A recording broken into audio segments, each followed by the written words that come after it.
రాజమహేంద్రవరంలో acute renal failure ఘటనపై help line ఏర్పాటు చేశామని, సహాయం ఫిర్యాదులకు వెంటనే 9494 060 కాల్ చేయాలని వైద్య ఆరోగ్య శాఖ కమిషనర్ జి వీరపాండెన్ సూచించారు.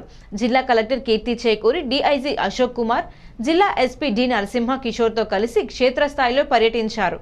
రాజమహేంద్రవరం పరిధిలో నమోదైన అక్యూట్ రీనల్ ఫెయిల్యూర్ ఘటన నేపథ్యంలో కోరుకొండ మండలం నరసాపురం గ్రామాన్ని ఆరోగ్య శాఖ కమిషనర్ జి వీరపాండ్యన్ గ్రామంలో సమగ్రంగా ఫ్యాక్ట్ ఫైండింగ్ ప్రక్రియను మరోసారి సమీక్షించారు. త్రాగునీరు, పాలు, ఇతర ఆహార పదార్థాల నమూనాలను సేకరించి పరీక్షలకు పంపినట్లు అధికారులు తెలిపారు. ప్రజలు ఎలాంటి ఆందోళన అవసరం లేదని, జిల్లా యంత్రాంగం పూర్తి స్థాయిలో అప్రమత్తంగా ఉందని కలెక్టర్ కీర్తి చేకూరి స్పష్టం చేశారు. ఆరోగ్య శాఖ బృందాలు ఇంటింటా సర్వే నిర్వహిస్తూ లక్షణాలు గమనించిన వెంటనే వైద్య సేవలు అందించేలా చర్యలు తీసుకుంటున్నట్లు తెలిపారు.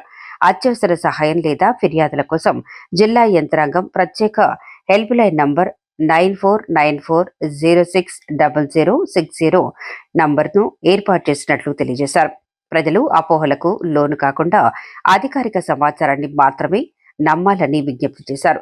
ప్రభుత్వం బాధితుల వైద్య ఖర్చులను భరిస్తుందని ఇప్పటికే ప్రకటించారని, ఎటువంటి ఆందోళన వద్దని, బాధిత కుటుంబాలకు అండగా ఉంటామని భరోసా ఇచ్చారు. మాకు సమాచారం ఉంది. ఆ 106 కుటుంబాల నుంచి ప్రతి ఒక్కరికి వాళ్ళకి ఎలాంటి సిమ్టమ్స్ ఉన్నా లేకపోయినా బ్లడ్ శాంపిల్ కలెక్ట్ చేసుకుని ముందుగానే మనం చెక్ చేసుకుంటే, ఒకవేళ ఈ కిడ్నీ సంబంధించిన సమస్యలు, సిమ్టమ్స్ అలాంటి ఏదైనా ఉంటే ఇమీడియట్గా వాళ్ళకి సరైన ట్రీట్మెంట్ ఇవ్వడానికి అవకాశం ఉంటుంది. కాబట్టి వాళ్ళ దగ్గర నుంచి శాంపిల్ కలెక్ట్ చేసుకోవడానికి దాదాపు ఒక 14 టీంలు వేసుకొని 60 మంది ఏఎన్ఎంస్, డాక్టర్స్ వీళ్ళందరూ కలుపుకొని ల్యాబ్ టెక్నీషియన్ అని పెట్టుకొని శాంపిల్ కలెక్ట్ చేస్తున్నాము. సో ఈ 14 టీం వచ్చేసి ప్రతి ఒక్క ఇంటింటికి వెళ్ళి శాంపిల్ కలెక్ట్ చేసుకుంటున్నారు. ఇది కాకుండా ఒక ఎక్స్పర్ట్ టీం కూడా వైజాగ్ నుంచి వస్తున్నారు. డాక్టర్ రవిరాజు గారు ఫేమస్ నెఫ్రాలజిస్ట్, మన దగ్గర డిఎంఈగా కూడా పనిచేశారు. సో ఆయన కూడా పర్సనల్గా అక్కడ వచ్చేసి మొత్తం కూడా స్టడీ చేయమని చెప్పాము. సో ఎక్స్పర్ట్ అడ్వైస్ కూడా తీసుకుంటున్నాము. ఇది కాకుండా కొన్ని శాంపిల్స్ మనము హైదరాబాద్ కూడా ల్యాబ్ కూడా పంపించడం జరుగుతుంది.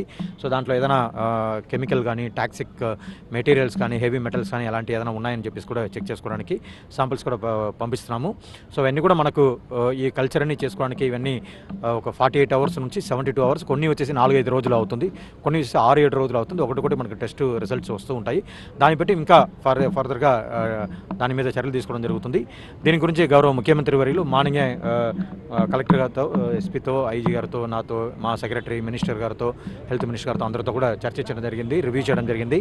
ఆయన ఇమ్మీడియట్గా యాక్షన్ తీసుకోమని చెప్పేసి ఇన్స్ట్రక్షన్ ఇవ్వడం జరిగింది. దాని మేరకు ఆల్రెడీ సంబంధించిన పర్సన్ కూడా అరెస్ట్ చేసుకుని పూర్తిగా వెరిఫై చేస్తూ ఉంటున్నాము.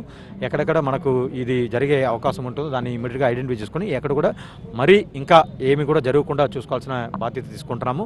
కానీ ఇప్పుడు మనకు 12 మంది ఇప్పుడు హాస్పిటల్లో ఉన్నారు. 12 మందిలో దాదాపు 7-8 మంది క్రిటికల్గానే ఉన్నారు.